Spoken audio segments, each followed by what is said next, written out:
Olu looked into the eyes of a creature he thought only existed in stories. "Human, are you lost?" asked the Snake Queen, her voice a hiss that sent shivers down Olu's spine. Caught in this unbelievable moment, Olu could not speak.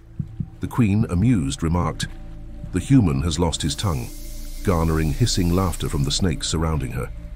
The legend of Snake Island was known far and wide. It was a tale of mystery and danger. Whispers spoke of a sanctuary guarded by snakes ruled by a legendary snake queen who ruled over the waters. Outsiders who stumbled upon these forbidden shores were said to vanish, swallowed by the queen of the island.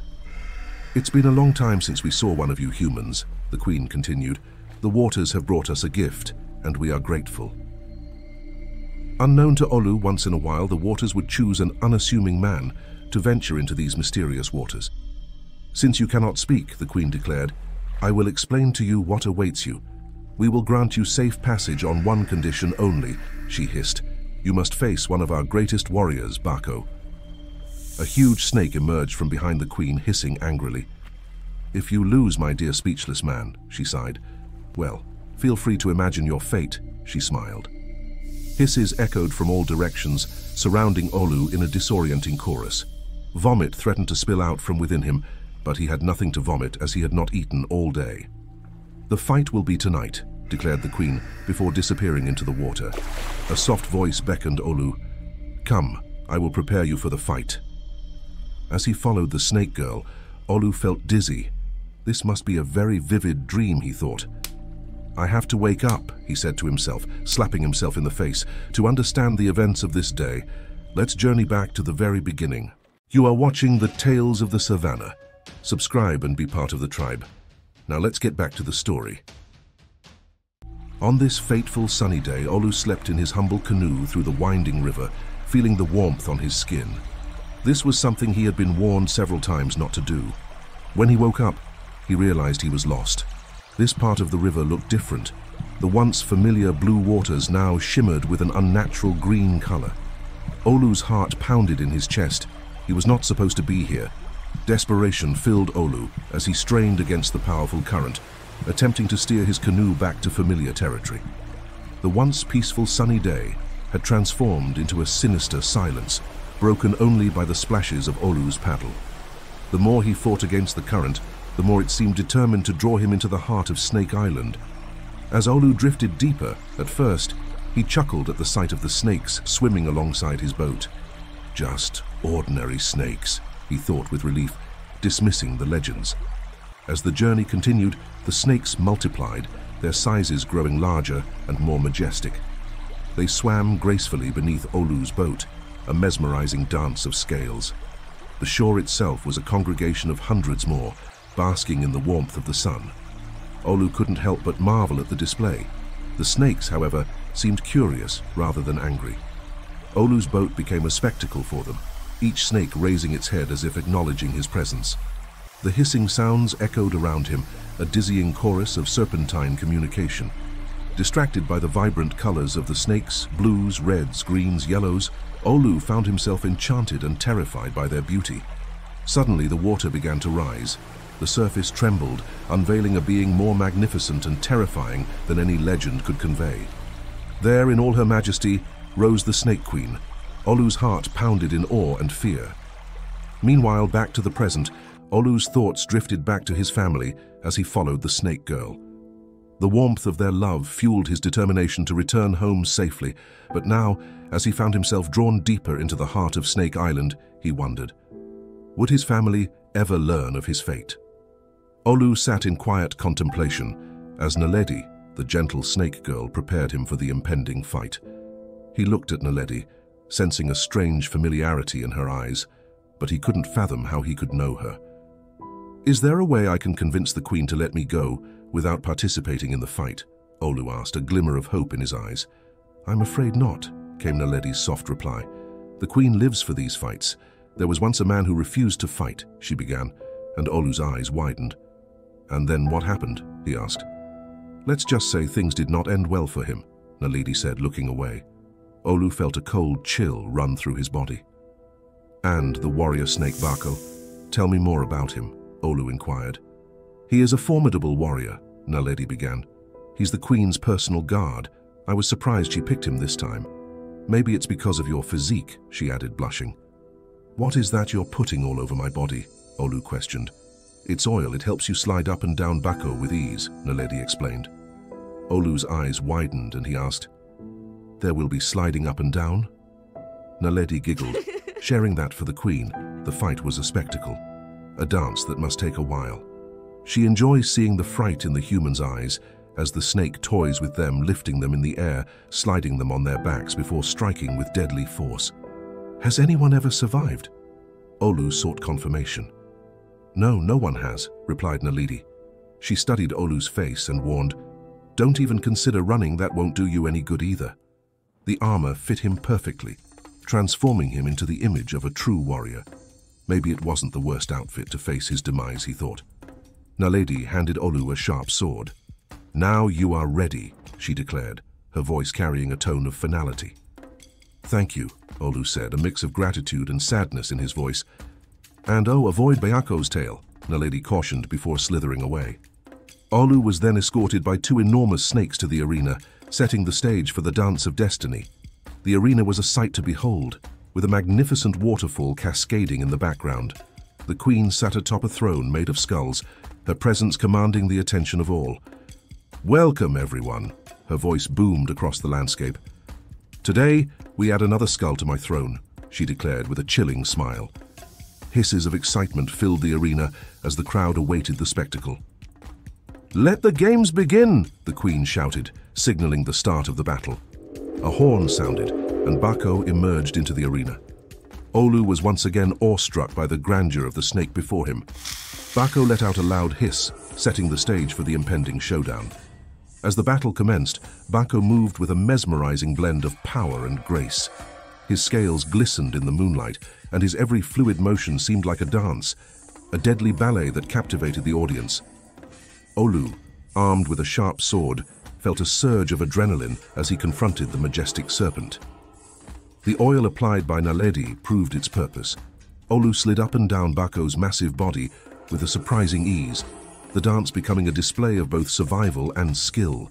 The crowd hissed and cheered, enthralled by the spectacle unfolding before them. Bako's tail was powerful and swift and could end a man with a single blow.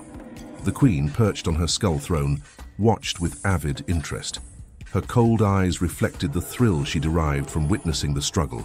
The arena echoed with cheers, hisses, and the clash of sword against scales. As the battle wore on, both serpent and man grew tired.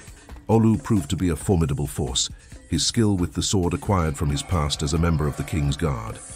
He had been expelled for impregnating his now wife out of wedlock, but his skills as a decorated warrior shone through in the arena. The queen, usually composed and confident, now looked anxious as the fight dragged on longer than usual. Olu's relentless attacks had sliced through Bako countless times, each strike met with a collective gasp from the crowd. This was the best fight they had ever witnessed, and they held their breath in anticipation. Then, without warning, Olu raised his sword high and brought it down, severing Bako's head from his body. There was a loud splash, followed by a collective gasp of astonishment. Olu had emerged victorious, but he was badly injured and could hardly stand. Naledi rushed to his aid, her concern evident in her eyes. The queen, stunned, rose from her throne. "Congratulations to the voiceless man," she said, her voice trembling with shock. "You will be granted safe passage." The next day, Olu awoke in his canoe, his body still throbbing with pain. He couldn't believe it. The waters around him were no longer the ominous green of Snake Island, but the familiar blue of home. Glancing to the side, he spotted the sword he had used to win the fight. Realizing its worth, he knew he had been compensated well. With a triumphant cry, Olu held the sword up in the air in victory. He knew that his family would never want for anything ever again. His bravery in the face of danger had ensured their future prosperity. The village celebrated Olu's return. The legend of Olu, the voiceless warrior, would be told for generations, a reminder that even in the face of challenges, the human spirit could emerge victorious. The Snake people recognized and respected Olu's courage and tenacity. The hisses of admiration for the human who dared to fight the mighty Bako, emerging victorious, intertwined with their history, as the only man who lived to tell the tale and returned home to the embrace of his loved ones.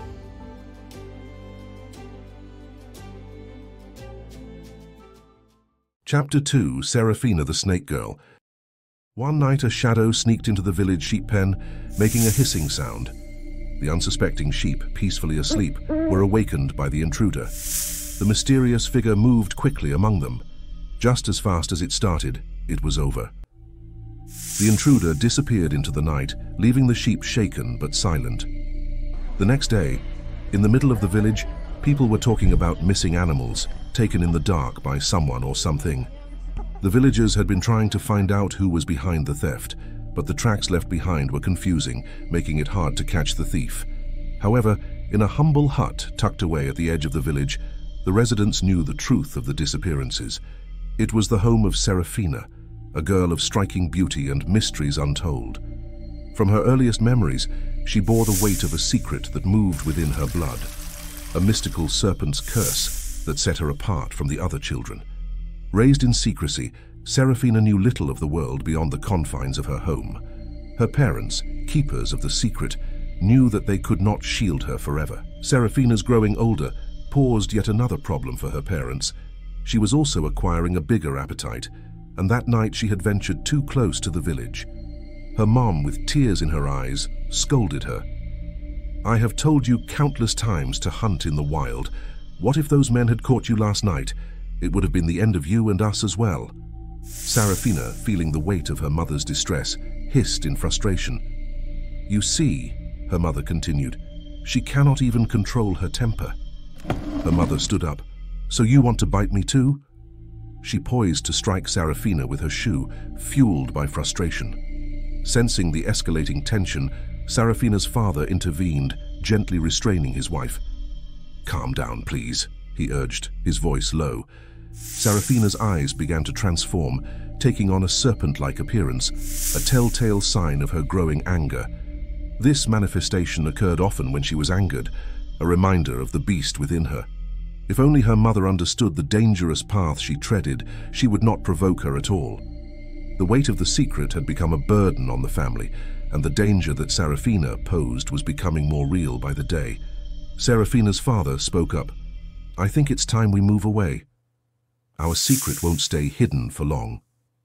The family looked at each other with sadness in their eyes. No one spoke. You are watching the Tales of the Savannah. Subscribe and be part of the tribe. Now let's get back to the story. Seraphina's curse was a legacy passed down within her bloodline, tracing its origins to a long-forgotten pact between an ancient serpent deity and her ancestors. Seraphina's ancestors' decision was influenced by practical reasons that they believed would shape the destiny of generations to come. They believed that aligning with the serpent god would grant them access to hidden knowledge. In their pursuit of wisdom, they hoped to understand the secrets of the natural world. The ability to transform into serpents granted the family a unique claim over specific territories. These lands, rich in resources, became the foundation of their survival and prosperity. The family thrived in these regions, utilizing the serpent's form to navigate dense jungles, climb steep mountains, and venture into places inaccessible to others. Legend had it that in exchange for the power to shapeshift into serpents, her ancestors were bound by a promise of loyalty and service to the serpent deity. However, no one knew how to break this curse, and so it continued through the generations, manifesting in the firstborn of the bloodline. Back in the village for a while, everything seemed calm, and the villagers finally relaxed. But one day, bad news struck again. Another sheep was missing. Worry and talk filled the air, and the elders gathered to discuss the ongoing problem. Among the elders was Ndlovu, Seraphina's father, a well-respected member of the community. The villagers were angry and wanted to punish the intruder. Ndlovu, however, suggested a more compassionate approach. "Maybe someone among us is desperate, trying to feed their family," he said. This didn't sit well with everyone, and one villager argued, "You don't know the pain of losing your livestock to an unknown thief. If you were not such a respected member of this community, I would have concluded you know something about this intruder," said the man, suspicion in his eyes. Ndlovu let out a laugh, avoiding the man's eyes. Ndlovu frequently pondered why Seraphina never approached their own livestock. He had asked her many times, but she never seemed to have an answer. Whenever she transformed, she would barely recall the events of the previous night. What if she attacked a villager next time? The thought made him uneasy, and he couldn't let his mind go there. As the heated discussion concluded, Ndlovu felt a sense of urgency. They needed to move away, and they needed to move fast. The danger was too close, and the mystery of the missing sheep would be discovered soon. "Father, I don't think we should all leave," Serafina spoke. Ndlovu, taken aback, looked at his daughter, confusion in his face. Before he could voice his thoughts, Serafina continued, "I can't escape what I am, Father. No matter where we go, the serpent in me will remain. Leaving won't change that." Ndlovu couldn't hold back his tears. He wished he could take the curse instead. Serafina had been living in isolation for a long time, a tough life for anyone. Ndlovu felt defeated. "I've heard of a place," Serafina whispered. "It's far away, where people like me have found a home. I heard there's even a queen there like me. If you allow me, Father, I would like to go to this place. I have no life here," she said, tears streaming down her face. "Where did you hear such stories?" Ndlovu asked. "The snakes whisper secrets to me, Father." "I'm tired of hiding," Serafina replied. Ndlovu sighed, looking at his wife who was in the corner, silently crying. "You have my blessing, Serafina. But if you can't find this place, remember you're always welcome back here," Ndlovu said, reaching out to embrace his daughter. Both of them cried for a long time, knowing this might be the last time they see each other. Serafina's quest to find Snake Island was not an easy one, guided by the whispers of snakes she encountered on her way. After a challenging journey, she finally arrived at a small fishing village. Approaching one of the fishermen, Serafina politely asked, "Excuse me, sir. I am looking for a place called Snake Island." The fisherman, Olu, chuckled, questioning why she would want to go there. Serafina bit her tongue, knowing the real reason was far more complex. "Thank you," she replied, deciding not to inquire further. Olu, seeming concerned, advised her against going, but reluctantly pointed her towards a place where she could buy a canoe. "You will need a boat. Snake Island is straight down the river. Once the watercolor changes from blue to green, you're almost there," he explained. Serafina thanked him, unaware that their paths would cross again under grave circumstances. Using the last of the money her father had given her, Serafina purchased a canoe. Drifting down the river, she felt a sense of anticipation as the water changed from blue to green. She knew she was close, and her heart pounded in her chest. Arriving at Snake Island, Serafina was welcomed by song and dance. Filled with joy, Serafina couldn't contain her tears. The Snake Queen, seeing Serafina's emotional state, approached with kindness and asked, "What is your name, my dear?" Stammering through her response, Serafina managed to say, Serafina. "You are welcome here, Serafina," the Queen assured, empathizing with Serafina's journey. She too had faced challenges before becoming the Queen of Snake Island, but that, my dear tribe members, is a story for another day. Today was about a fresh start for Serafina. With a gentle smile, the Queen asked Serafina what her new name will be, to symbolize her new beginning. "Naledi," she declared. "It means stars, because finally, I am as free as the stars in the sky." "Welcome home, Naledi, of the Snake people," the Queen said, with a smile. And so the Snake Island became Naledi's new home, a place where she could embrace her true self and embark on a new chapter of life, unburdened by the secrets of her true nature. And that, my dear tribe members, is the tale of Naledi, the Snake Girl. Chapter 3. Shah and Palesa's Love Story. In an African village far, far away, ancient legends told tales of shape-shifting beings, whispered by the elders and passed down through generations. In this enchanted setting, we meet Sia, a humble hunter. One day, as he moved through the vibrant forest, his ears caught the beautiful sound of a haunting song. Curious, he followed the sound, each note drawing him deeper into the heart of the forest. The song, both familiar and foreign, carried a tormenting seduction, calling Sia like a siren call. Finally, he emerged into a clearing, and there, bathed in the soft glow of the sun, stood a vision of beauty that was Palesa. As Sia approached, he smiled. "My apologies. I heard the beautiful song and I had to find its source," he stammered. Palesa, with a knowing smile, greeted him gracefully, extending her hand in a gesture of friendship. "I am Palesa," she said, her voice soft and gentle. "It is a pleasure to meet you." And in that moment, as their eyes met amidst the scenic beauty of the forest, a spark ignited between them, a connection that transcended language and defied explanation. What Sia did not know is that Palesa, the snake girl, had been silently following him for months, planning their meeting to exactly this very moment. You are watching the Tales of the Savannah. Subscribe and be part of the tribe. Now let's get back to the story. In the hidden depths of their secret meetings, Palesa and Sia's bond grew stronger. One day, as they lingered beneath the trees, Sia broke the silence. "We've been meeting in secret for a while now. I'd love to introduce you to my friends. They laugh at me, thinking you're a creation of my dreams." Palesa's heart skipped a beat, a flicker of anxiety crossing her face. She wished he hadn't shared her existence with others. "So you have told your friends about me?" she hesitantly inquired, wanting to confirm his earlier statement. "Yes," Sia laughed, his eyes filled with amusement. "And I want you to meet my family as well. Besides, meeting so deep in the forest is dangerous for both of us." Leaning closer, Sia lowered his voice, revealing a local legend whispered among the villagers. "There's a tale of snake people in these very forests," he confided. "They say no man has ever seen them and lived to tell the tale." Palesa burst into laughter, a melody that echoed through the trees. "Is that what the humans are saying these days?" she thought, amused by the folklore surrounding her kind. Unbeknownst to Sia, part of the legend held truth, but the reality of the snake people was far different from these tales.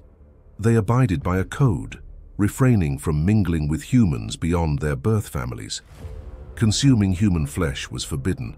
The human blood was like a poison to them that induced madness in the culprit. In ancient times, as the snake people rose to power, humans, desperate and fearing their potential domination, turned to the goddess of the hunt, wilderness, and wild animals for help. Faced with the ruthless snake people who hunted and consumed humans, the goddess heeded the prayers of the desperate humans. In response, a new gene emerged and was passed down through generations, the gene of the hunters. These hunters were not ordinary marksmen. In those days, they were giants with a singular purpose: to annihilate the snake people. The goddess, in her benevolence, made the blood of humans poisonous to the snake people, turning the tide of the ancient battle. The once dominant snake people dwindled in numbers as they sought refuge in caves and jungles. In the present day, the hunters persist in their quest. When a sighting of the snake people was reported, they descended upon the location, their purpose clear: to protect humanity from the ancient beings who once posed a threat. Some with the hunter gene, however, remained unaware of their legacy. But make no mistake, they were formidable guardians, unknowingly laying in wait, their natural instincts a real threat to the snake people. As Palesa gazed into Sia's eyes, a swirl of conflicting emotions turned within her. The connection they shared was undeniable, and she couldn't deny the warmth that blossomed in her heart whenever he was near. Yet, a profound sense of caution whispered in the recesses of her ancient instincts. As Sia spoke about his village life, Palesa couldn't help but smile, savoring every fleeting moment. His words, the rhythm of his laughter, and the earnestness in his eyes held an enchanting power over her. Love, a feeling she thought she had long transcended, unfolded like a flower within her ancient heart. In the quiet corners of her mind, Palesa wrestled with the dangerous game she played. Yet for now, she reveled in the stolen moments, captivated by the human experience she had chosen to embrace. One day, Palesa paced along the narrow path to their usual meeting spot, rehearsing the words that would break Sia's heart. "Shah, it's over," she muttered, but the abruptness of the phrase struck her as too harsh. "Shah, we've come to the end of the road," she tried, cringing. Each line felt wrong, failing to capture the complexity of the emotions she was wrestling with. As she approached the meeting spot, a threatening growl echoed through the air. Panic seized her, urging her to hurry. When she arrived, the scene unfolded before her eyes. There, face to face with Sia, was a menacing black panther, circling him with deadly intent. Instinct took over as Palesa transformed into her true nature, a serpent with scales that shimmered like moonlit water. She attacked the panther swiftly, ensuring it retreated into the darkness. However, as she turned to face Sia, the terror on his face shattered her heart into pieces. She wanted to explain, to tell him he was safe, but the words caught in her throat. Tears streamed down Palisa's face as she listened to Sia's footsteps echoing further and further away. This wasn't the way she wanted things to end, but a bitter acceptance settled within her. It was better this way. Gathering herself, Palisa knew she had to leave, to disappear before the ancient hunters caught wind of her presence. Making her way to the sanctuary of Snake Island, she replayed the events that led to this heartbreaking moment. As she arrived at a fishing village, seeking guidance, she approached a fisherman who was retiring for the day. "Sir, I'm looking for a place called Snake Island," she said, masking the turmoil in her eyes. Olu's eyes widened in surprise. "You are the second person to ask me about this place this month. The island is becoming popular," he remarked. "Maybe I will also visit soon," he said with a laugh. Little did he know the waters were listening and were already weaving his fate. "My advice to you is, do not go, it is dangerous. But if you must, you will need a canoe. Hurry, the man who sells them will be closing soon," Olu warned with a kindness in his voice. "Snake Island is straight down the river. Once the watercolor changes from blue to green, you're almost there," he explained. Palisa, unable to afford a canoe, retreated to the quiet side of the river, transforming into her true self. Swiftly swimming, she hesitated when the water changed to a glowing green. This was it, she thought, a mix of fear and determination coursing through her. Upon arriving at Snake Island, she was welcomed by a congregation of snakes of all types.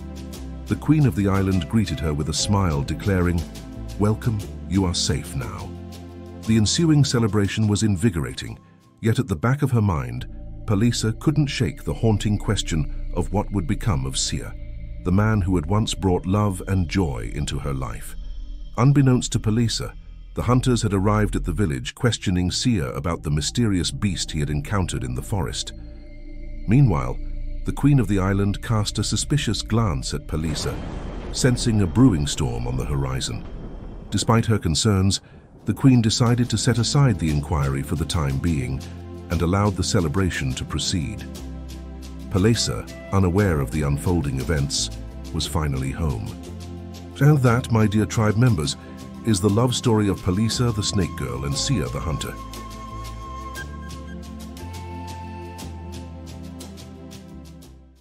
Chapter 4: Becoming Snake Queen.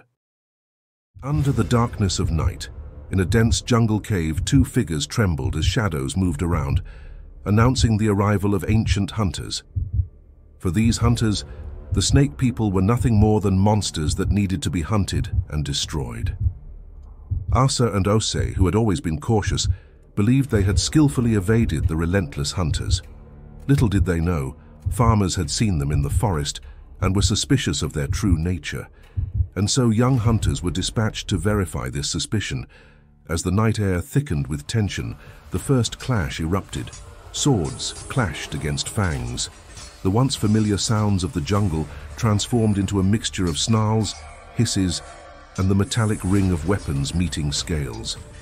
Asa and Ose, caught by surprise, fought side by side, their bodies moving in a graceful dance of survival.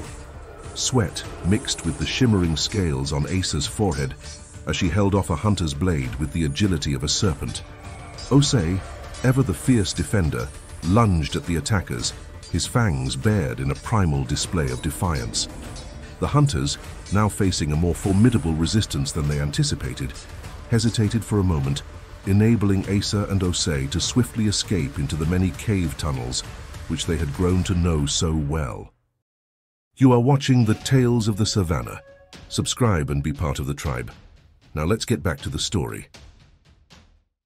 Asa, bloodied and tired from their narrow escape, sat beside Ose in the dimly lit cave, the battle with the hunters still playing in her ears. She watched Ose as he cleaned his wounds, his serpent-like eyes reflecting a mix of excitement and tiredness. "Ose," she spoke softly, her voice trembling with exhaustion and despair, "we cannot keep living like this. We deserve more than a life on the run, constantly evading those who seek to destroy us. Osei looked up at Asa. I understand your desire for something permanent, but this life, it gives me purpose. The thrill of the fight, the constant danger, it ignites something within me. Osei, she spoke again, I've come to a decision. Osei tilted his head to face her. What is it? He asked with curiosity. It's time we created a place where our kind can flourish without fear. I don't know, Asa. This life, the unpredictability, it's become a part of me. Asa's voice quivered. I love you, Osei. But I can't keep living like this, always fearing for our lives. To achieve this dream, we have to leave our current life behind and gather all the snakes together. That way, if the hunters find us, our numbers can protect us from... Asa's voice trailed off as she tried to convey her vision. That's a crazy dream, Asa. It's one that needs time and the convincing of many parties to bring to life. Besides, leaving the safety of these caves is exposing ourselves fully to the hunters. We can find another way. We can stay together and figure something out. Don't leave me for this. It's too risky, Asa, please. Asa sighed, feeling the weight of Osei's plea, torn between her love for Osei and the need for a safer life. Osei, gripping her hand, whispered, This dream of yours, it's tearing us apart already. I can't lose you. We can find safety together here without taking such a risk. As Asa gently pulled away, a tear escaping her eye, she said, I have to try. For us, and for all the snake people. Osei looked into her eyes, recognizing the unwavering determination within them. He knew he had to let her go. I'm not ready for change yet. When I am, I'll find you, Osei said, his voice a mixture of sadness and hope. With those words, Asa left, leaving Osei behind, her heart heavy with the ache of parting and the uncertainty of the path that lay ahead. In the midst of a clearing filled with serpents, a woman stood with passion blazing in her eyes as she addressed them. Snakes from near and far had gathered to hear her speak, drawn by rumors of her dream to unite the various snake species under one banner. She held firm to the belief that together they could form an indomitable force, capable of claiming vast territories and coexisting peacefully. My reptilian brothers and sisters, I am grateful for your presence, she spoke with unwavering confidence. I come to you with a vision to unify our kind. A black mamba, intrigued yet skeptical, interjected with a hiss. But you, human, are not one of us. What gives you the authority to summon us? I am Asa, she declared proudly, descended from a lineage of snake people. Our ancestors, gifted by the serpent deity herself, once reigned supreme over the world. But now our numbers dwindle, hunted relentlessly by human hunters. Noble serpents, Asa declared. Humans threaten not just my kind, but yours too. We face the same danger. Answer me this, my brethren. Do humans let you near them or their children?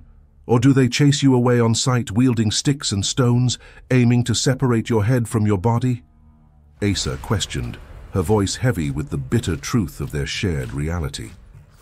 Echoes of agreement reverberated throughout the forest, affirming Asa's proposition.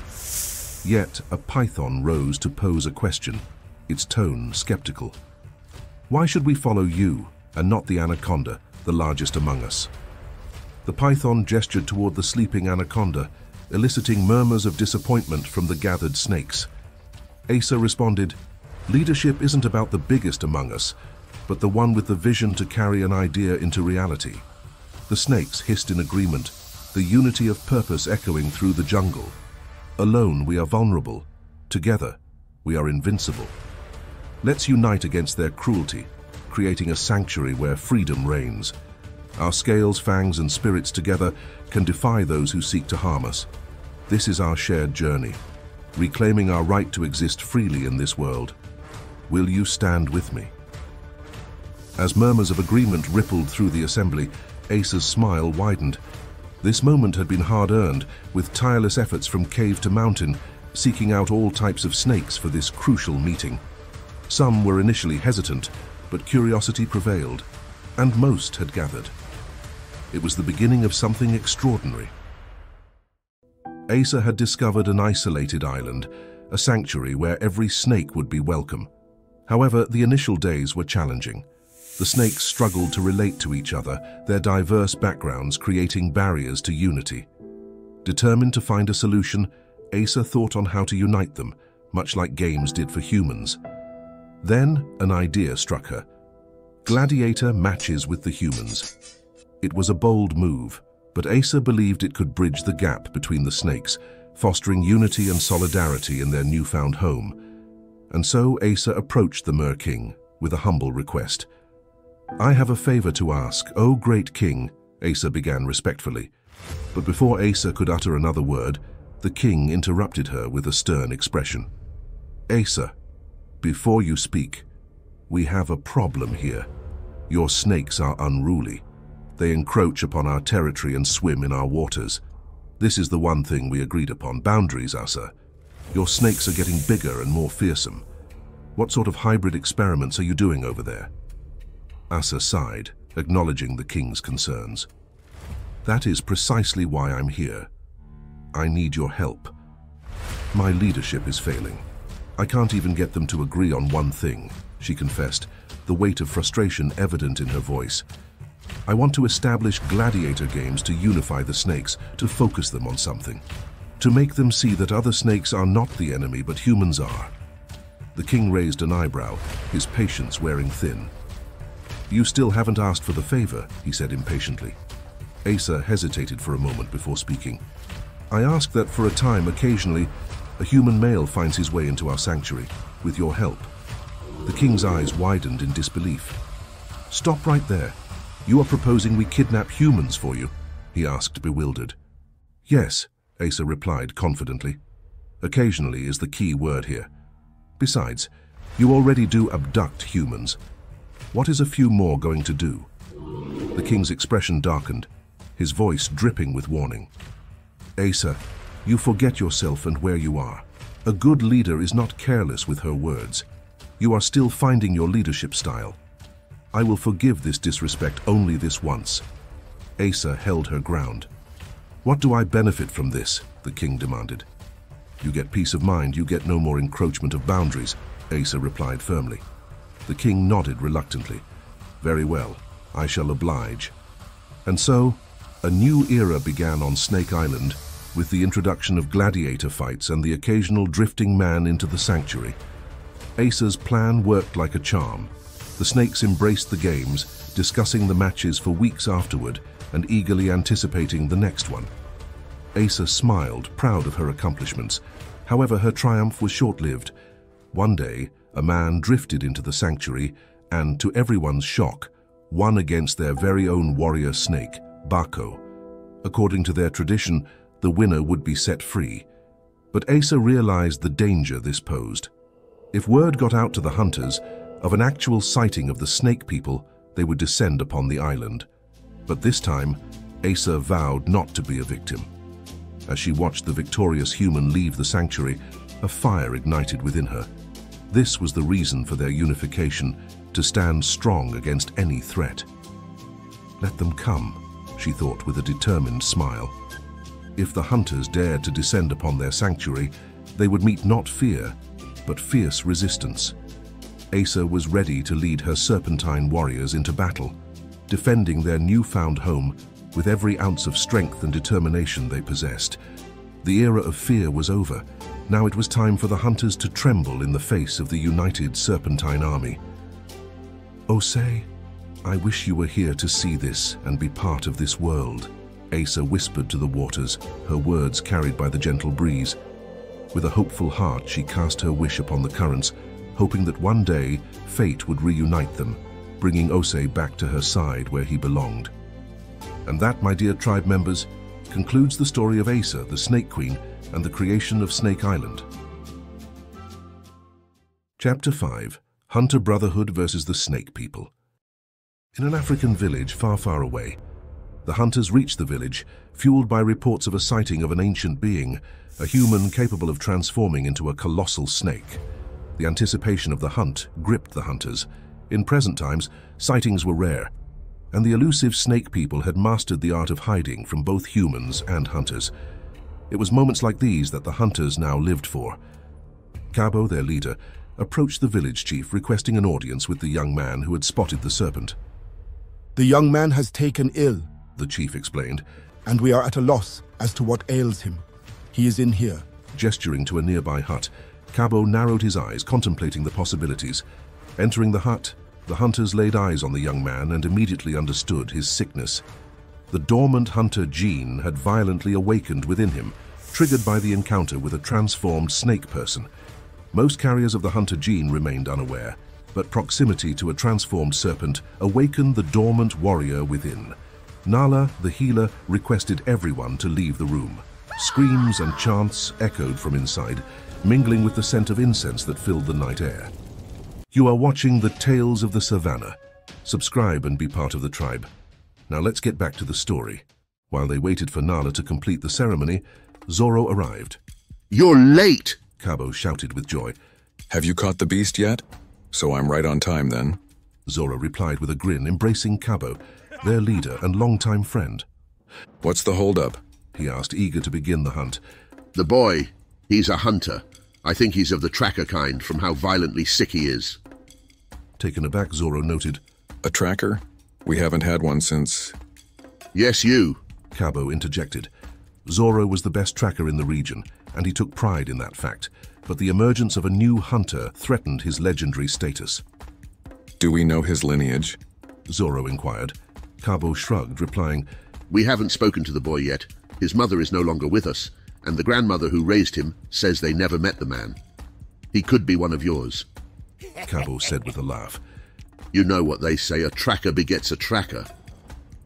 Trackers were renowned for their promiscuity, spreading the hunter seed far and wide. Zoro smiled nervously, realizing the implications. The hunters were divided into three sects. First were the trackers. These highly skilled individuals had a primary role that involved collecting valuable information about the movements of serpents and identifying potential locations where these creatures might be hiding. They were like masters of invisibility, able to move silently and discreetly through various terrains. Not only were they skilled in stealth, but they also possessed an exceptional sense of smell, allowing them to follow scent trails over long distances and even after several days. This unique ability made them indispensable in tracking down the serpents. Second were the mystical law keepers. These were individuals who possessed a profound understanding of ancient texts and mystical knowledge. They played a crucial role in guiding the society by offering insights into the lore and behavior of serpents. These experts delved into ancient manuscripts, deciphering the secrets hidden within the texts to unravel the mysteries surrounding serpent creatures. And lastly, healers. The healers were skilled practitioners, proficient in ancient remedies, playing a vital role by tending to the physical and spiritual well-being of hunters. These healers not only addressed injuries sustained by hunters during encounters with serpent creatures, but also played a significant role in the initiation of new members. Finally, the young man emerged from the hut, an intense expression plastered on his face. The hunters gathered, chanting a welcome song. A hunter had been born. Sia stood before Cabo, awaiting Cabo's words. With a reverence, Cabo began to chant the ancient welcome. "Welcome, Hunter Sia, scion of the shadows, bearer of the ancient lineage. From the veiled realms of our ancestors, your spirit has emerged. With each step, you inherit the whispers of the hunt, and with every heartbeat, the legacy of the trackers pulses within you. May the stealth of our forebears guide your path, and may the wisdom of the shadows be your silent ally. Embrace the secrets woven into your veins, and may your journey be chiseled into the fabric of our enduring legacy. Welcome, Sia, to the Fellowship of the Hunters." The hunters unleashed a resounding warrior cry, a collective roar that echoed through the trees and reverberated in the night. Cabo then cleared his throat and the group fell silent. "Sia, tell us about the Snake Girl." Sia had been dreading this moment, especially after the welcome he had received from the hunters. "Speak, Sia. We are all waiting," Cabo probed impatiently, his tone indicating that time was of the essence. I found her in the forest, he began, his voice barely above a whisper. She wasn't like the stories say. She was just a girl.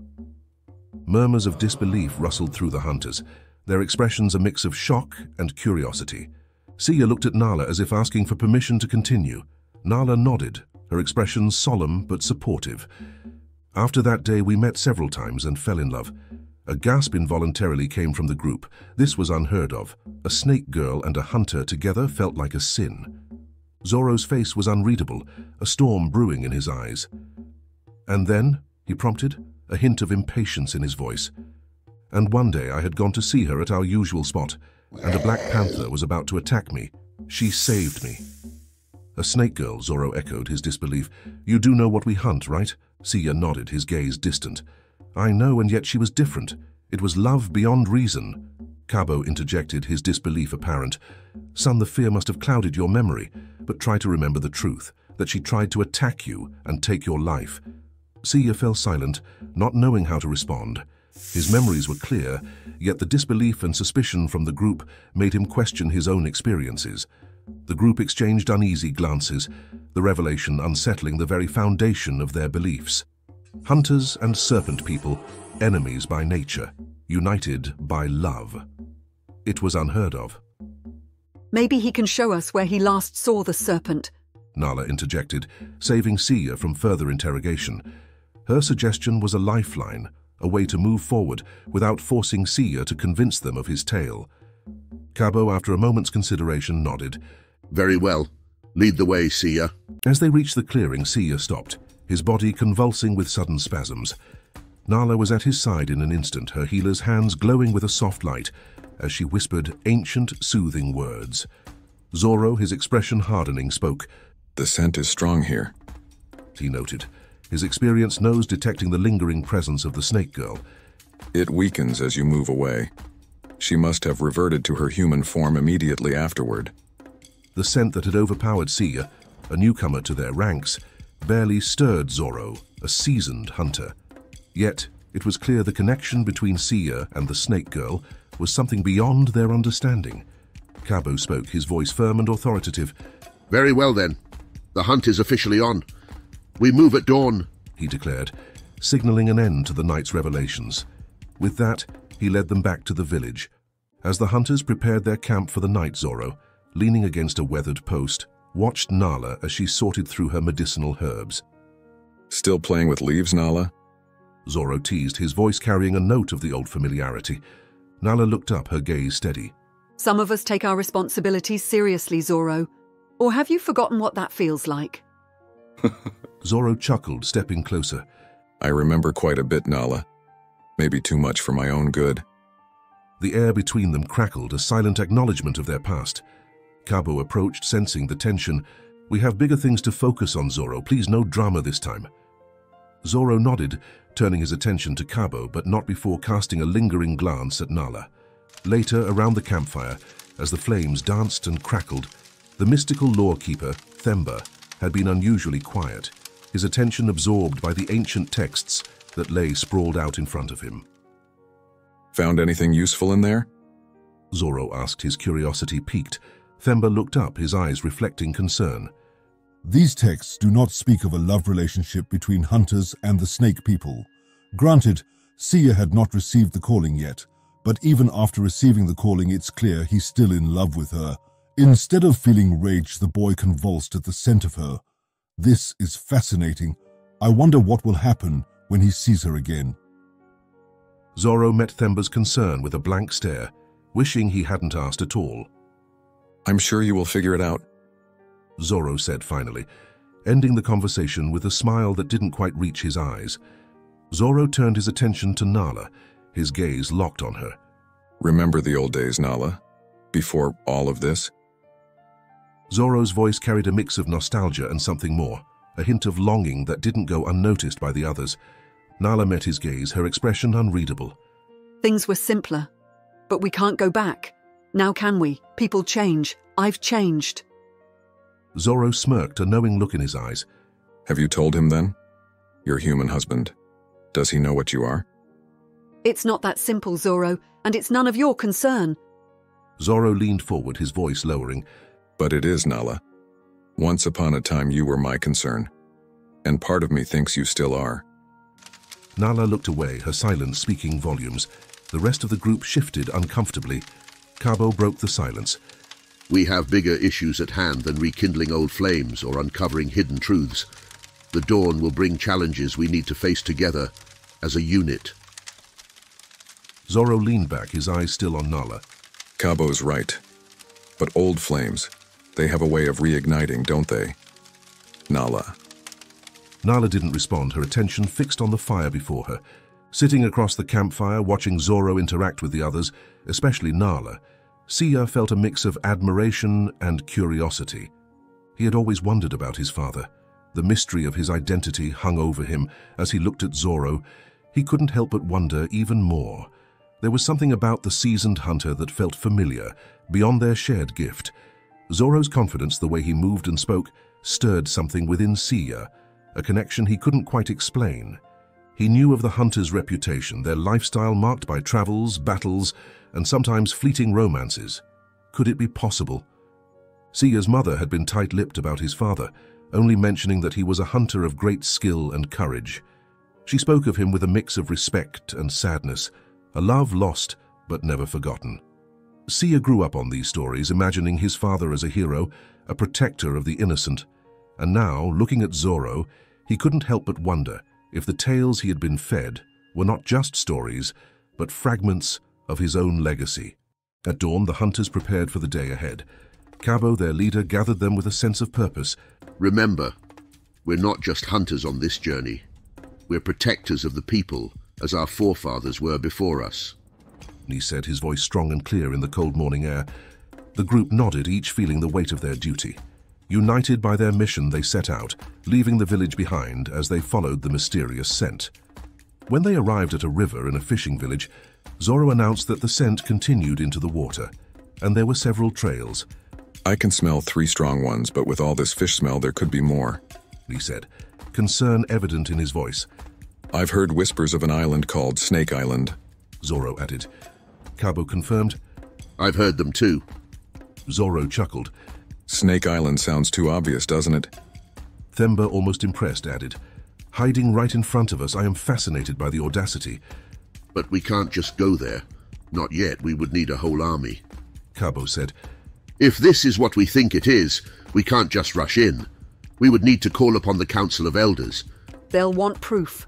Nala pointed out, her voice laced with concern. Zoro, ever the action seeker, suggested, I could scout it out. Maybe take the boy with me to show him the ropes. Giving Sia a nod of encouragement. No, Kabo said firmly, lost in thought. 3 is too many for 1 hunter and a newbie. We can't risk it. My gut tells me there's more to this Snake Island. We wait.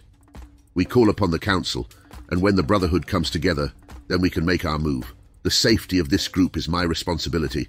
It's a no, Zoro. His tone left no room for argument. As the hunters turned their backs to the river, a silent observer emerged from the murky depths, with eyes sharp and vigilant, tracking every move of the departing group. This was no ordinary onlooker, but a mermaid scout, a friend of the very snake people they sought. With swift, undetectable movements, the scout submerged once again, vanishing into the river's embrace. Queen Asa, ruler of the snake people and guardian of their secrets, awaited in the heart of Snake Island. Queen Asa, strangers have come, hunters of old, tracing your kind's scent to the river's edge, but their intent remains unclear. Queen Asa, with a menacing smile, declared, Good, let them come. We are here, and we are ready. A few months later, the hunters were back. Holding an ancient sword of the snake people, Kabo declared, This is undeniable proof. Summon the council members. He instructed Themba, his eyes never leaving the artifact. Kabo then turned his attention to the man standing before him, the one who had provided the sword. How much for this relic? He inquired, his tone casual yet sharp. Nala leaned in, whispering to Kabo. He's a hunter of the healer kind. Kabo's eyebrow raised in surprise and interest. My dear brother, he began, sitting down to signal a longer conversation. Please tell me the story of how you came upon this sword. He said, eager to hear the tale. This man was Olu, the only human to ever survive Snake Island and live to tell the tale. And that, my dear tribe members, is the end of yet another tale in our Snake Island series.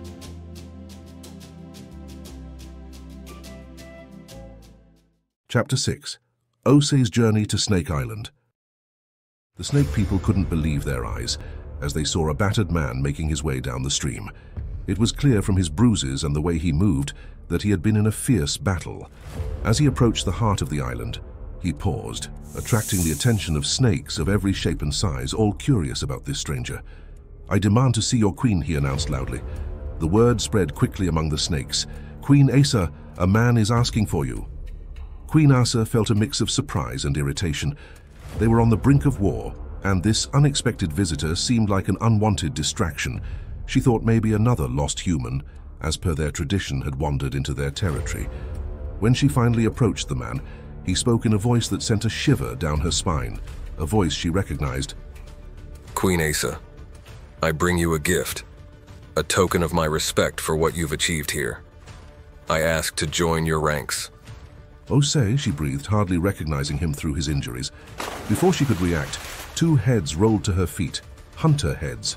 The crowd fell into stunned silence. Osei's bold act was more than a challenge. It was a clear message. This was no longer just about a war with the hunters. It was about changing the rules of the game. To grasp the full story behind this intense moment, we need to start from the very beginning. You are watching the Tales of the Savannah. Subscribe and be part of the tribe. Now let's get back to the story. Osei sat on a rock, watching Asa walk away from the cave they had called home for so long. They had been together for many years, and he knew a day might come when Asa would decide to leave. He just didn't think it would happen so suddenly. The breakup felt all wrong, like bad timing. He wished she had given him more time. Part of him wanted to run after her, to leave everything behind and go with her to create Snake Island, a place she always talked about. But he couldn't make himself do it. Osei had always wanted more freedom. Asa was always too careful, telling him not to make eye contact with people, to avoid certain places because they might be noticed. "The lady at the fish stall is suspicious of us. We need to stay away from there," Asa would say. And so they stayed safe, but to Osei, it felt too controlled. Now that Asa was gone, he thought he would feel free, but instead, he felt an unexpected grief. Sitting alone in the cave, freedom didn't feel exciting. It felt lonely. Isa's cautious ways had kept them safe, and without her, the world seemed bigger and lonely. Osei realized that what he thought was holding him back was actually what made him feel secure. The cave, once filled with their laughter and stories, now echoed with silence. At first, Osei was even more careful than he had been when he was with Asa. It was like Asa's ways had stuck with him, making him extra watchful.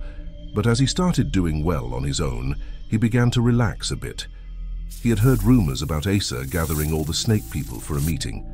Maybe I'll check it out, just to see how she's doing, Osei thought, a hint of a smile on his face. But he didn't like how thoughts of Asa would just barge into his mind, distracting him. Does she ever think of me, he wondered. There she was again, in his thoughts uninvited. Osei shook his head, trying to shake off the memory.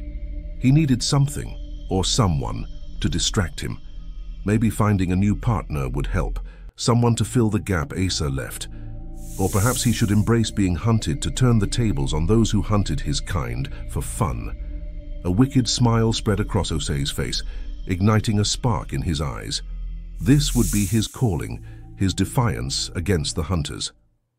Osei started getting ready for a fight with the hunters. He worked on his skills and got better at hiding in nature. He made tools and weapons from things found in the wild, using old secrets handed down for many years.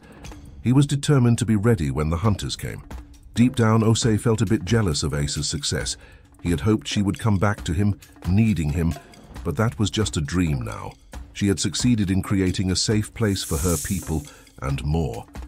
Osei thought maybe he had held her back from doing even greater things. Sadness filled his eyes.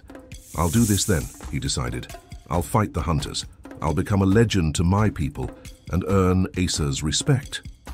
So he started taking risks, showing his snake eyes to people at the market and changing form in front of farm workers. He was sure the hunters would come for him. Then, one night, he felt something change. The hunters had found him. "Can you smell him?" one hunter asked another. "Yes, the scent is getting stronger," the other replied. "I'm usually excited for a hunt, but I'd rather be in the capital this time." "Did you hear they found Snake Island?" "Yes, I heard," said the first hunter. "I wonder why they sent us here when we're getting ready for war." Osei listened to their talk, his will to fight weakening. He thought of leaving immediately, going to Snake Island to warn Queen Acer about the hunters' plans. But first, he thought, a cold smile spreading across his face, "I'll bring Queen Acer an offering, the head of one of these arrogant fools, or maybe two." Osei hissed, transforming into a massive snake, and launched himself at the hunters. This battle was more than just survival. It was about making a statement that he was not only a fierce warrior, but also a guardian of his people. Fighting with the force of 10 men, Osei struck swiftly and powerfully. He usually enjoyed drawing out the battle, savoring each moment as he outmaneuvered his foes. But this time was different. Driven by a need to prove his strength and protect his kind, he was relentless. The hunters fought back bravely, as they always did. They were skilled and prepared, but they couldn't match Osei's intensity. He was a man on a mission, fueled by a mix of vengeance, protection, and a deep desire to earn Acer's respect. One by one, the hunters fell before him, overwhelmed by his sheer power and the precision of his attacks. Osei moved through them like a force of nature, unstoppable and fierce. This victory wasn't just for him. It was a message to all who dared threaten his people. As Acer took in the sight of Osei and his grim offering, a smile found its way across her face. She had thought their paths would never cross again. She had imagined this reunion in her dreams, yet she had never envisioned it to be so dramatic. "Welcome home, Osei," she said, wrapping him in an embrace. The onlookers watched, puzzled by the unfolding scene. Questions buzzed among them. Who was this man, and how did their queen know him? Yet, despite their confusion, one thing was unmistakably clear. Osei was a formidable presence, a legend in his own right, whose actions spoke of a warrior not just returning, but declaring his loyalty and strength to their cause. Meanwhile, in a secret chamber far from the eyes of the world, Cabo stood before the Council of Elders, sword in hand, his resolve as solid as the steel he wielded. "Council members, I greet you," he announced, his voice echoing with authority. "It is time we put an end to the Snake people to ensure the safety of our people and uphold the sacred duty entrusted to us by our ancestors." The war against the Snake people was imminent, and Cabo, with the Council's backing, was at the forefront, ready to lead them into the mists of a legendary war. And that, my tribe members, is the end of yet another tale in our Snake Island series. Chapter 7, Calm Before the Storm. In a secret location far, far away, Cabo stood before the council, the room quiet and every member's attention focused on him. Everyone understood that meetings with the Council of Elders required solid proof. Lately, it was rare for them to meet urgently over any issue. Finally, the highest-ranking council member, Elder Makina, broke the silence. His voice, commanding yet laced with curiosity, filled the room.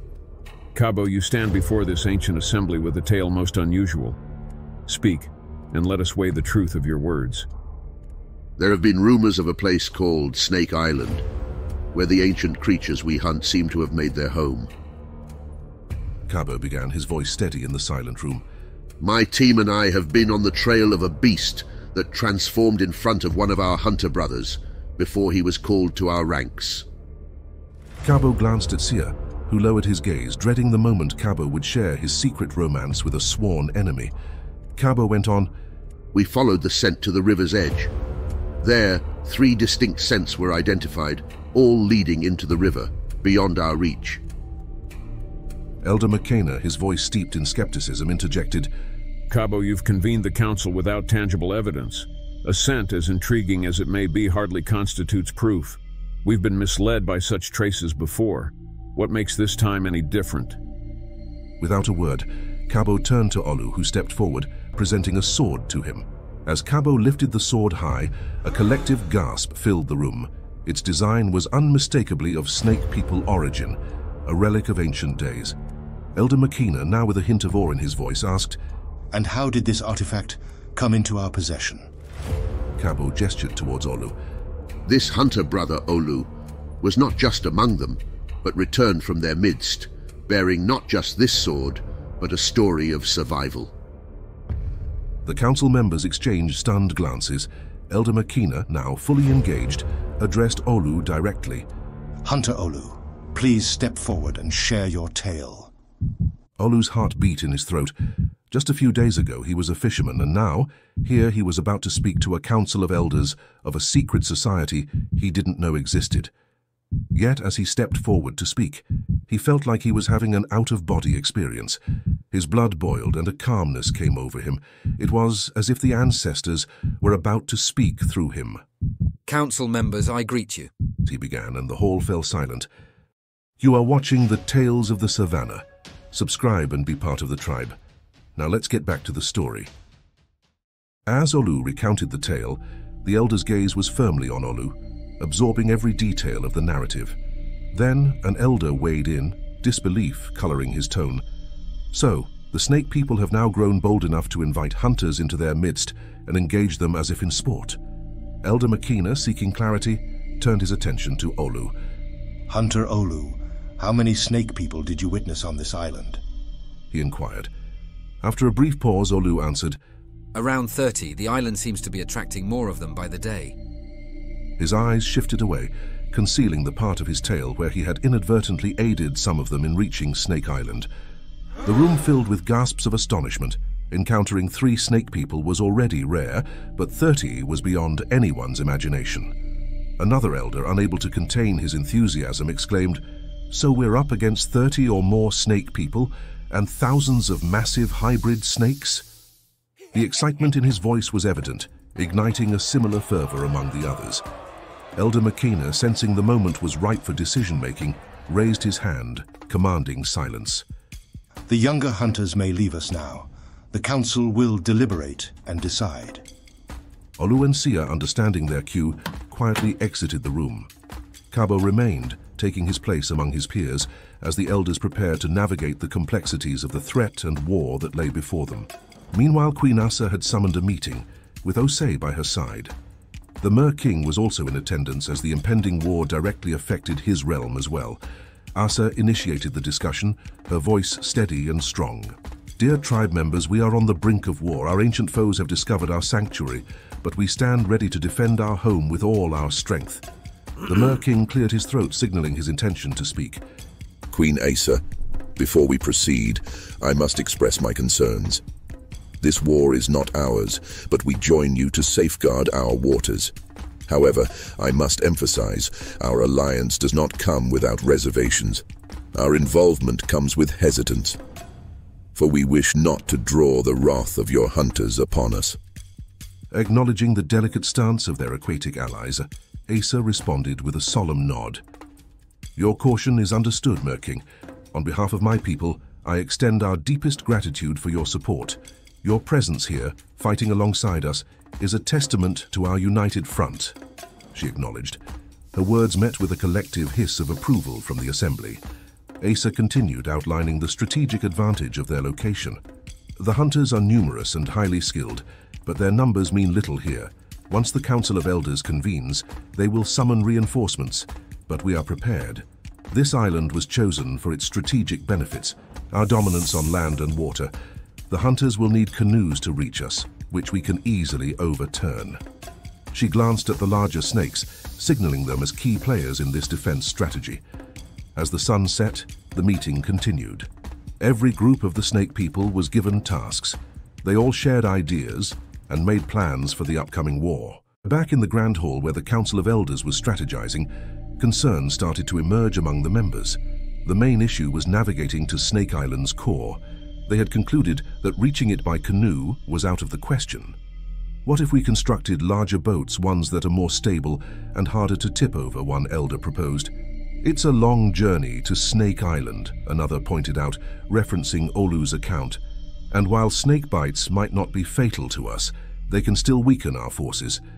A wave of nods spread across the room as everyone acknowledged the validity of these points.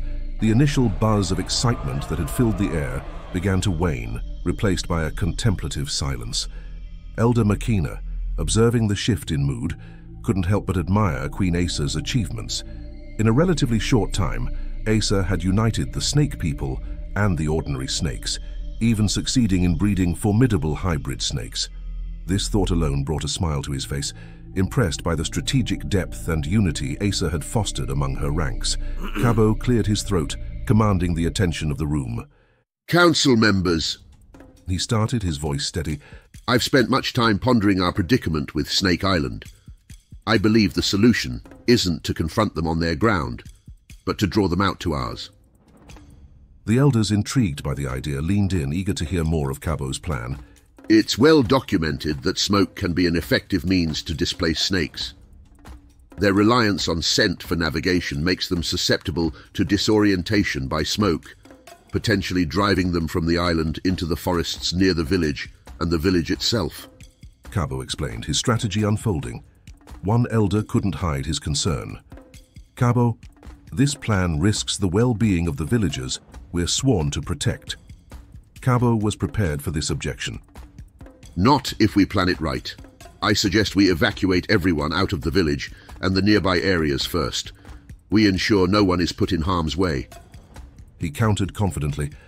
A buzz of conversation filled the air until Elder Makina raised his hand for silence. Cabo, this might be the most viable strategy we've heard. However, we must consider the impact on the village's livelihood, primarily fishing. His gaze shifted to Sifo, the council's treasurer. Ensure the villagers are fairly compensated for their displacement. Sifo nodded in agreement, acknowledging the weight of the task ahead. With the plan taking shape, the council worked diligently to refine their strategy. Pigeons, the messengers of old, were dispatched by the hundreds, their wings carrying the call to arms to the Brotherhood. They were summoned to a small, quiet fishing village, now the unlikely stage for a confrontation of epic proportions. As the pigeons disappeared into the horizon, the council members knew the gears of war were now in motion, each playing their part in a plan that could alter the fate of Snake Island and its inhabitants forever. Queen Asa, the villagers, they've all disappeared. Just last night, everything was as usual, and now it's like a ghost town. The mermaid scout reported, her voice urgent, her breath short from the haste with which she had arrived to deliver the news. Asa's voice was a mere whisper, heavy with realization. The hunters are here. The weight of that truth hit her with overwhelming force, a wave of dread washing over her. For a fleeting moment, doubt seized her heart. The fear that her decision to unite her people in one location might have set the stage for their doom. Will this be her legacy, the annihilation of her people? "Look, Queen Asa," someone shouted, breaking through the haze of her fear. Asa lifted her eyes, and what she saw ignited a spark of hope in the depths of her despair. Tears of joy began to flow as she witnessed a sight she had only dared to hope for. She had sent snakes to every corner of the land, to mountains and valleys, calling for help from ordinary snakes and snake people alike to defend their sanctuary. And now they were arriving, a sea of allies coming together in a show of solidarity and strength, ready to stand with her against the looming threat. The emotional weight of this moment was heartwarming. Every doubt that had crept into Asa's mind was washed away by the sight of her people, unified and ready to fight. This was more than a call to arms. It was a testament to the bonds that held them together, a powerful reminder that they were not just fighting for land, but for their very existence as a community. In the face of danger, they stood united, each one a beacon of hope, courage, and defiance. And just like that, dear tribe members, we have come to the end of yet another episode in our Snake Island series. Chapter 8, The Storm. Asa felt overwhelmed as she watched the enemy hunters closing in. Their numbers were too great, and something had to be done quickly to disrupt their march towards Snake Island. With a heavy heart, she turned to Osei, her lover and her most trusted warrior. "Osei, I need you to take a small team and slow them down. You know what this means," Asa said, her voice trembling slightly, betraying her worry.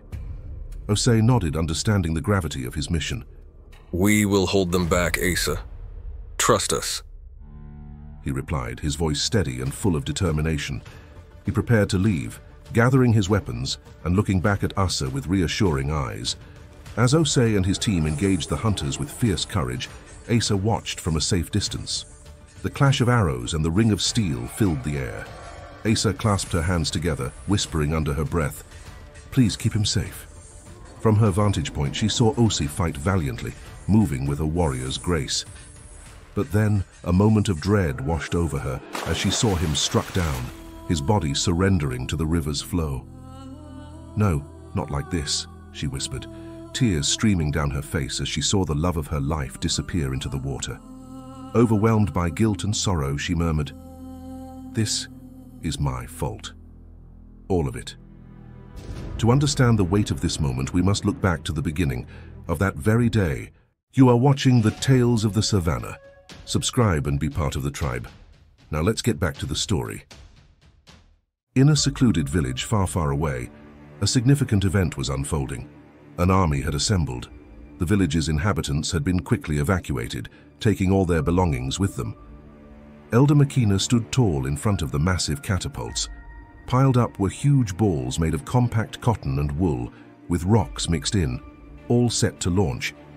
Their mission wasn't to set the forest ablaze, but to fill the air with enough smoke to confuse and disorient the snake people. Hundreds of these smoky projectiles were lined up, ready for action.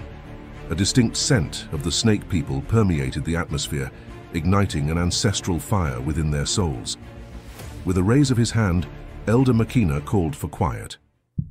Brothers and sisters, we have gathered here at the edge of the world, united against an enemy as ancient as the blood that courses through our veins. The snake people, elusive and deadly, have revealed themselves to us not by mistake but by fate. It is in their hidden dwelling that we will end their menace, as has been foretold since the dawn of our brotherhood. You've left everything behind to be here, and the goddess of the hunt honors your sacrifice.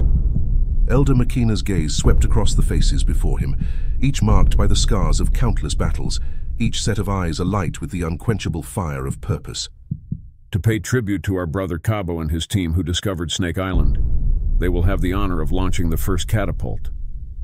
Cabo couldn't help but smile at the recognition. He motioned for his team to gather beside him. Together they began the countdown, voices united. Swords were unsheathed, bows strung, and spirits steeled. The fishing village, once a picture of serene isolation, had become the staging ground for a battle that would echo through the ages. 3, 2, 1. The missiles were launched into the air quickly, ready to smash everything in their path. The tension was charged, every hunter's heart racing with anticipation as they stood ready to plunge into the fray, their spirits fueled by the thrill of the impending war. Meanwhile, the snake people were fully alert to the scale of the challenge they faced. Asa, their leader, felt a cautious optimism. Their numbers were solid, and with the support of the merfolk, they believed they had a real chance at victory. "Has anyone seen the Mer King?" Asa inquired, scanning the faces around her. In the hectic days of preparing for war, she had been so engrossed that she now realized she hadn't seen him or any of the mermaids since their initial meeting where the Mer King had expressed his concerns. "Osei," she started, turning to her closest confidant and love, "I think we might have a problem here." Understanding the gravity of her concern without needing further explanation, Osei responded immediately. "I will send someone to him right away." Naledi stood before the Mer King, hesitating, unsure how to confirm their alliance in the looming war. "Mer King, I greet—" Before she could finish, the distant rumble of explosions cut her off. Panic surged through her. The war had begun. Desperation laced her voice as she spoke. "Queen Asa needs to know if you are withdrawing your support for the snake people in their time of need." The Mer King's response was cold and measured. Dear girl, remember your place. Your queen once stood where you are, offering terms that were hardly fair. Your people have overstepped into my realm, continuing to do so. Why would I stop your hunters from solving my problems? I respect your queen, but perhaps it's best if my people and I remain out of this. As explosions continued in the distance, screams and cries piercing the air, and the faint smell of smoke drifting towards them, Naledi felt a mixture of tears and fury build up. She wanted to lash out at the Mer King, but a tight lump in her throat choked her words. With no time to waste, she turned and swam back to Snake Island as fast as she could. Naledi stood rooted to the spot, her heart sinking as she watched the chaos unfold. This was not what they had planned. Suddenly, massive white balls began raining from the sky. As they crashed to the earth, they burst open, releasing swarms of large stones that shot out in all directions, wreaking havoc and obliterating everything in their path. The air quickly filled with thick, choking smoke from the burning wool, blinding her and making it hard to breathe. She knew she had to make it to the cave. Others would be gathering there for safety. Dodging debris and sprinting through the smog, Naledi finally reached the cave, gasping for cleaner air. Inside, the scene was grim.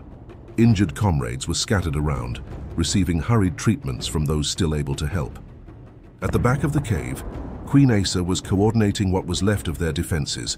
When Naledi's eyes met hers, there was a flicker of hope in the Queen's gaze. But it faded the instant Naledi shook her head, unable to bring any good news. The hope in Acer's eyes vanished, replaced by a deep despair. They had suffered a devastating blow. Now, with their backs against the wall, they needed to regroup and plan their next move. Despite the despair, they were not defeated, not as long as they could still fight back.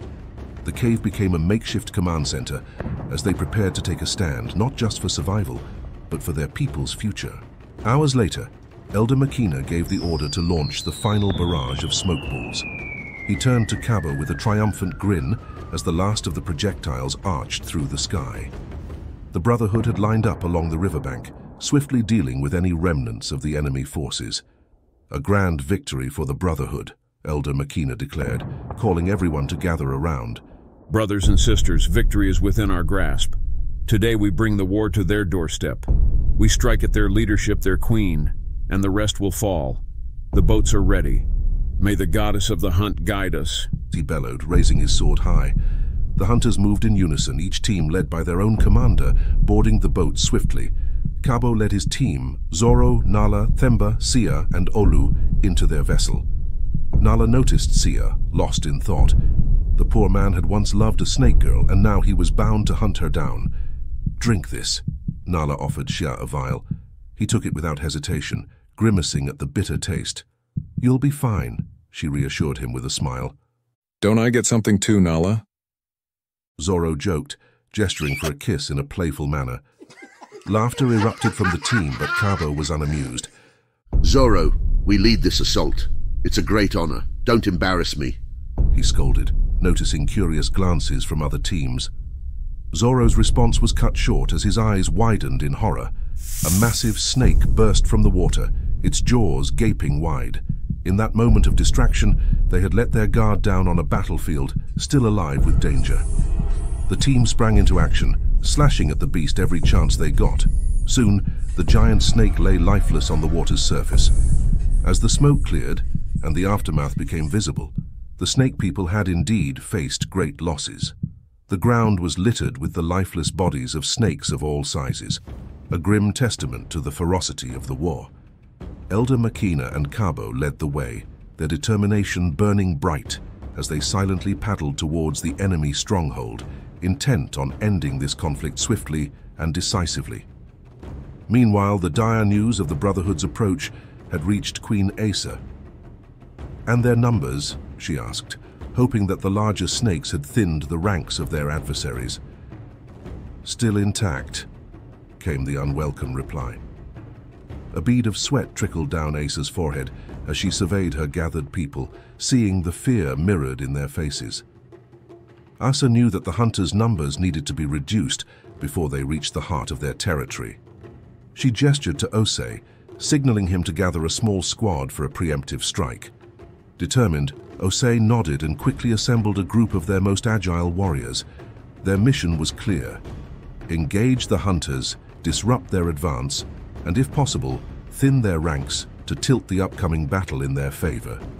As the sun dipped below the horizon, Acer's heart clenched at the sight of her people's sacrifice. The ambush was meant to weaken the hunters, but the cost was steep. She watched, eyes blurred with grief, as her warriors fell one by one into the Crimson River. The sight of Osei's final brave act, his body swallowed by the murky depths, would haunt her forever. This was the sacrifice they bore for their land, their freedom. This was their final stand, and Asa was prepared to sacrifice everything, just as many of her people had already done. As the remaining warriors gathered, a shared resolve shone in their eyes. Asa raised her voice, her tone both firm and compassionate. "My people, if any of you wish to save yourselves, you have my blessing. We are outnumbered." Before she could say another word, a strong voice interrupted her.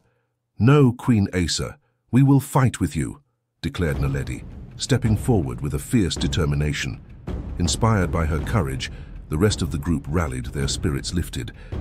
"We stand with you, not out of obligation, but from the heart," another warrior called out, the sentiment quickly echoed by others. The air thrummed with renewed purpose as every warrior present pledged their loyalty, ready to face whatever came with unwavering valor. Elder Makina smiled as he observed the small group of defenders ahead. He raised his voice, booming across the clearing. "My dear hunters, it seems we overestimated our opponents." His words elicited a roar of laughter from the hunters, echoing through the trees. "Make sure no one is left breathing and bring me the head of that troublesome queen," he commanded with a sinister grin. Yet as his order hung in the air, the smiles faded from the faces of his hunters, replaced by a dawning horror. A strange, unnatural feeling suddenly gripped Elder Makina. His neck felt oddly twisted, as if a cold hand had clutched it. Suddenly his head fell from his body. Asa watched in disbelief as the Mer-King and his warriors wreaked havoc among the hunters. The assault was swift and merciless, with the merfolk coordinating their strikes with deadly efficiency. "Get out of the water!" Cabo's voice thundered across the chaos, but his warning came too late for many of his men, who struggled to escape the deadly ambush. Splashing and thrashing, the injured hunters clambered out of the river, their faces etched with pain and shock. It was evident who had dominated this encounter. "We can't let them regroup. Let's finish this," Zoro gritted through his pain, pressing a hand against his bleeding chest. His eyes burned with determination despite his injury. The mermaids and snake people formed a formidable line in the water, their weapons ready, challenging the hunters to dare come back into their domain. "Let's finish this," Zoro urged, but Cabo, seeing the devastation, the cost of this battle, called for a retreat. "We've lost too much today. We can't risk our entire lineage over this battle." Meanwhile, Sia's attention was fixed on Palesa, who stood proudly among her people in the river. Her beauty was as mesmerizing as he remembered, a poignant reminder of the love he had once shared with her. "Is that her?" Nala whispered beside him. "Yes," Sia murmured, his voice laden with a mix of sorrow and awe. Nala offered a small, hopeful smile. Who knew mermaids and snake people could unite? Maybe one day, my dear Sia, maybe one day. As the hunters withdrew, Cabo stood on the riverbank, his gaze locked with Asa's. There was a storm of emotions in his eyes, anger, respect, and a grudging acknowledgement of her people's strength. Though enemies, there was a mutual recognition of valor between them, a silent promise that their paths would indeed cross again. Cabo's gaze shifted to the Mer-King, his eyes narrowing as he identified his new adversary. "Next time," he muttered under his breath, "we'll be ready." As the injured hunters limped through the forest, the weight of their defeat pressing heavily upon them, one thing was clear: they would return. The battle was over, but the war was far from finished. In their hearts, the seeds of future conflicts were already sowing, promising that the next encounter would be just as fierce, just as heartbreaking, and just as thrilling. And there you have it, my dear tribe members. The much-awaited conflict between the snake people and the hunters has unfolded before us. I would love to hear from you all. What lessons did you take away from this series? Originally, this story was meant to stand alone, but due to the intriguing questions posed by our tribe, we expanded it, diving deeper with each new tale, until we found ourselves 8 stories deep into this saga. For that, I can't help but smile. As the saying goes, I am because you are. This reflects the belief in a universal bond of sharing that connects all humanity. Thank you. And as always,